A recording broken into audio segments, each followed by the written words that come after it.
Good day everyone, I am Marlon A. Martin, the leader of our group, and together with my group mates, Jessie Junatas and Cuartel. We are here to present our study entitled Smart Community Waste Management System with Application of Internet of Things.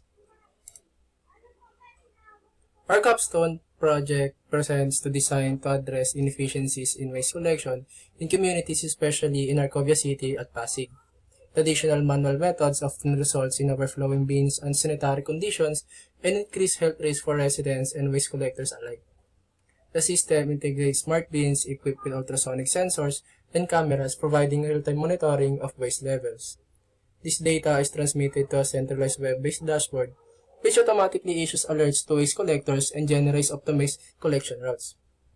The system reduces manual labor, prevent bin overflows, and enhance operational efficiency through data-driven decision-making. To ensure its robustness, we evaluated the system using ISO 2510 software quality model, confirming its functional suitability, reliability, usability, and security. In conclusion, this project demonstrates that the strategic application of IoT technology can significantly improve waste management practices, benefiting residents, collectors, and administrators, while contributing to a cleaner, safer, and more sustainable urban environment. So now let's now talk about regarding the SOP of our capstone.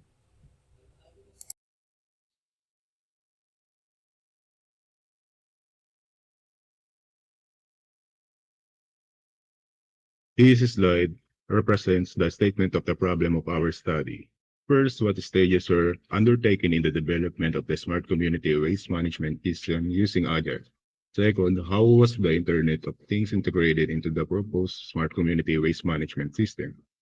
Third, what was the software quality evaluation of garbage collectors using ISO 25010 in terms of first, functional sustainability, second, performance efficiency, third, usability, fourth, compatibility, five, reliability, six, security, seven, maintainability, eight, portability. Last, what implements were performed in the development smart community waste management system?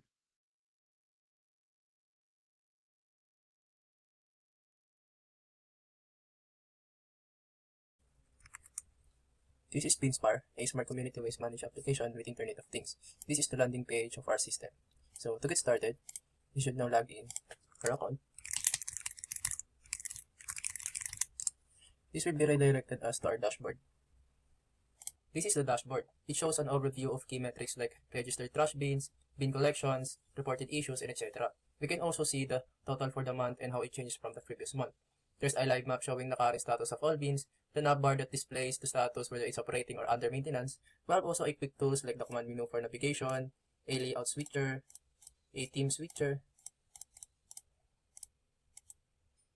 and the BinSpar AI chatbot that helps system analyze the data. Next, we have BinSpar AI, our built-in intelligent assistant designed to help users quickly analyze system data and generate insights.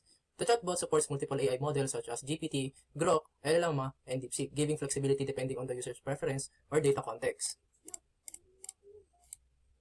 It also includes quick action buttons for common analytical tasks like summarize audit data, detect anomalies in waste collection, and list user within the most requests. Users can freely type their own questions or commands in the data analysis input, and BinSpar AI will respond instantly with insights, summaries, or detected patterns based on real system data. For example, this.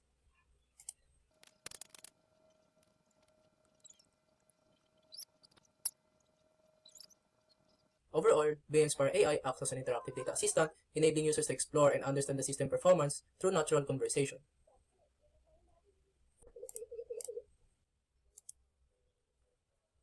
Next is the map management module. This section provides a geographical map view of all registered trash bins in the system. Each bin is represented by a marker allowing users to easily visualize bin locations, monitor the statuses, and interact them in real time. On the other side, we have a filter trash bins panel where we can filter bins by department, waste level, weight level, battery level, and operational states such as collected, scheduled, or archived. Users can also quickly reset all filters to return to the default view. Additional tools include zoom controls, allocate current user button, and reset camera view option for easy navigation on the map. When clicking a trash bin, a detailed side panel appears, showing its ID name, location, and waste type. From here, users can see its bin real-time status, the logs, and its collection history, or assign a collector to handle it.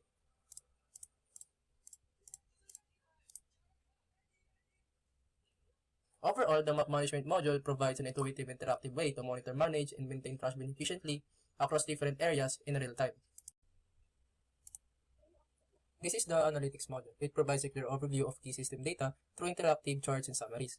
At the top, you can use filter buttons to view reports from the last 3 months, last 6 months, 1 year, or all time, giving flexibility on how we analyze data over different periods.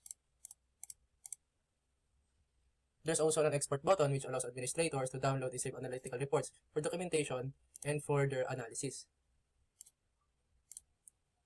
The dashboard includes multiple pie charts showing breakdowns of waste levels, weight levels, and battery statuses, along with a bar chart that visualizes total collections over time. A select menu let us switch different analytics like issues, audits, or histories, where the layout remains consistent but each view filters and displays data based on its own dataset. Below, the recent changes table lists the most recent collection activities, including waste level, weight, and collector details. Overall, the analytics module helps administrators track trends, measure system performance, and make data-driven decisions efficiently.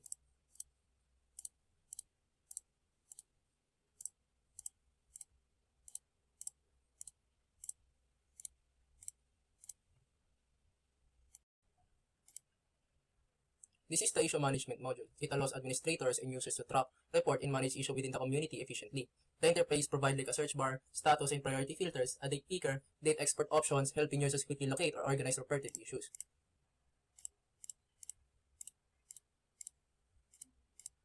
Each issued entry displays key details such as the title, related entity like trash bin or user management, status whether open or in progress or resolved, the two priority level, and the user who reported it, along with timestamp for creation and updates. The system also supports pagination, allowing users to easily browse through multiple pages of issue records for better navigation and organization. When viewing an issue, the details panel is shown, including the description, affected entity, priority, and current status, enabling administrators to review and act accordingly. User permissions shown with indicators, crude, and representing create, read, update, and delete, making it easy to identify what each user can do within this module. Overall, the issue management feature ensures that all problems are monitored, prioritized, and resolved efficiently, maintaining a smooth and transparent system operation. This is the audits management module. It is designed to track, review, and manage audit records that document important actions taken within the system, ensuring transparency, accountability, and compliance. At the top, users can search specific records, filter by entity, action type, or date, and even export data for reporting or compliance purposes. The audit table displays each activity with key details such as the title of the event, entry affected, the action performed, whether it was performed, create, update, or delete, and the user who committed the change, along with timestamp showing when the event occurred and was last updated. When viewing a record, the activity log panel shows summary, who performed the action, what part of the system was affected, and what specific operation was executed. Additional options include review changes, allowing administrators to inspect the context or data modified through the audit entry, and delete option for removing outdated or unnecessary logs. Overall, the audits management ensures that every critical action in the system is securely recorded, reviewable, helping maintain system integrity, user accountability, and compliance with organizational policies. Next is the users management section. This area allows administrators to manage user accounts, roles, permissions across the application. It includes useful tools such as filters by role, date picker, export options to make data handling simple and efficient. The table provides key user information including their name, email, role, and timestamp for the account when was created and last updated.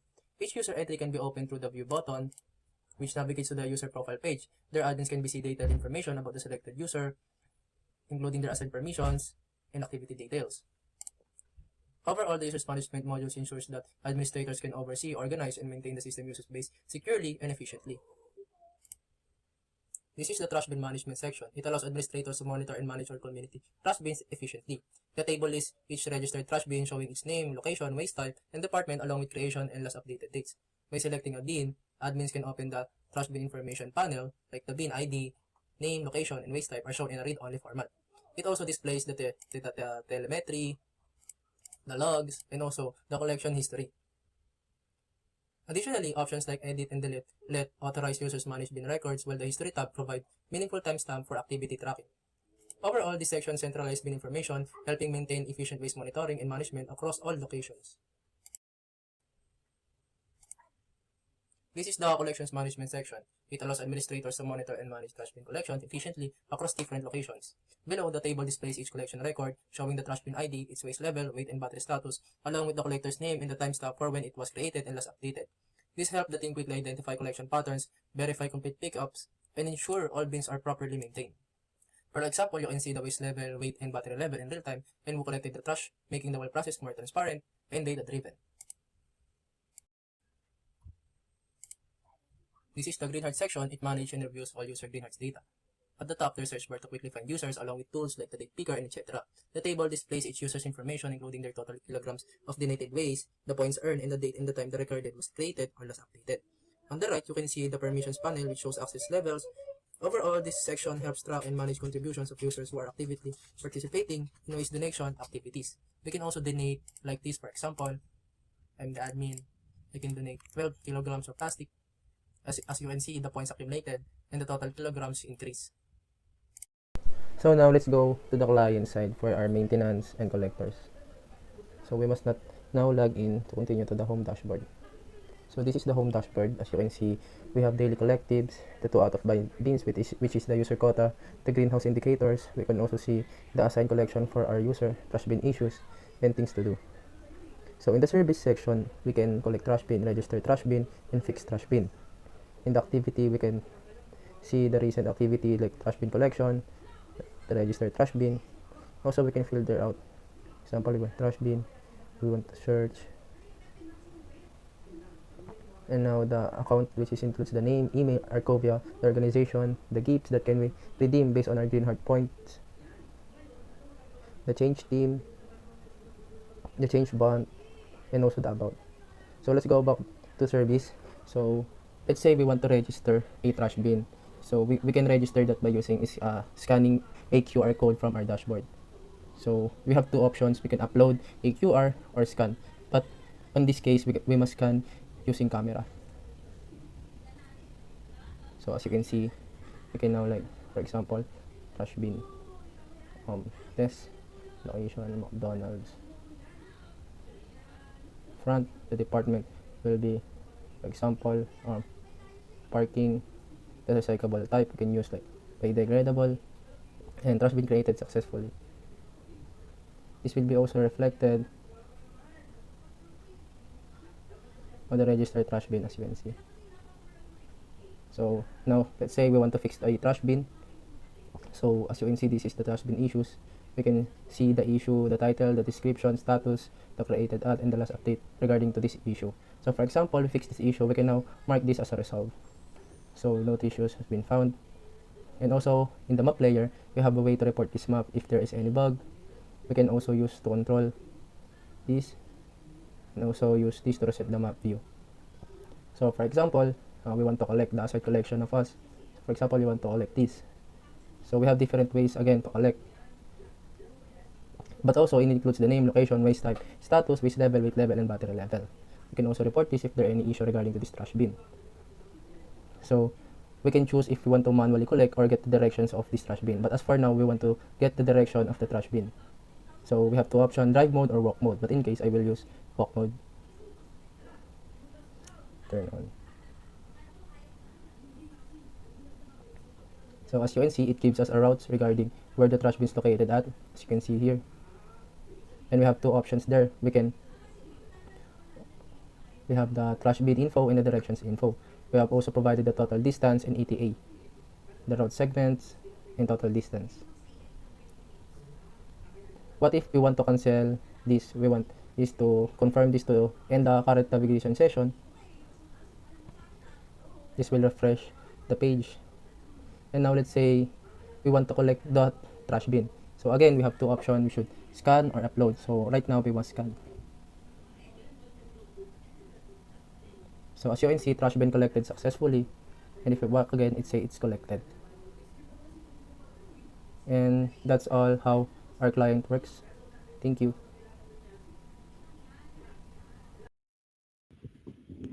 To conclude the overall project, this was developed to provide a more efficient, organized, and sustainable approach to waste collection in the communities like Arcovia City.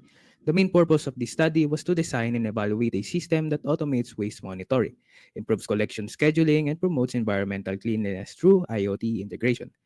The study involves 2 groups of participants, which is the garbage collectors and system administrators from Arcovia City, Pasig, and a set of 17 evaluators composed of 15 students and 2 IT professionals. These respondents evaluated the system using the ISO 25010 software quality model, which measures functionality, performance efficiencies, usability, reliability, maintainability, and portability.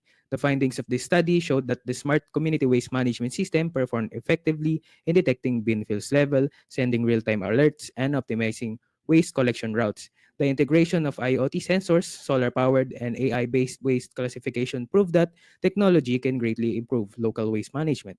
Test results reveal that the system responds quickly, provided accurate sensors readings, and maintained stable connection bit and between the Raspberry Pi and the dashboard. The solar-powered components also demonstrated continuous operation under good sunlight condition, making it reliable energy source for smart bin. Although the study encountered limitations such as slower charging during cloudy weather and reduced accuracy in the waste classification due to a limited dataset, the overall system achieved its objective. It successfully addresses the problem of inefficient waste collection and demonstrated how IoT can be applied to create smart and sustainable community system.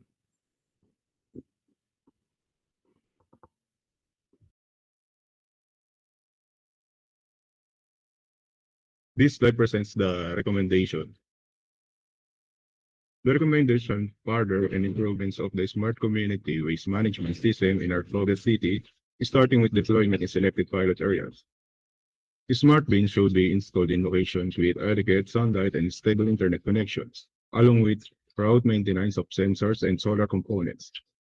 The AIOS classification model should be enhanced by expanding its dataset to improve accuracy.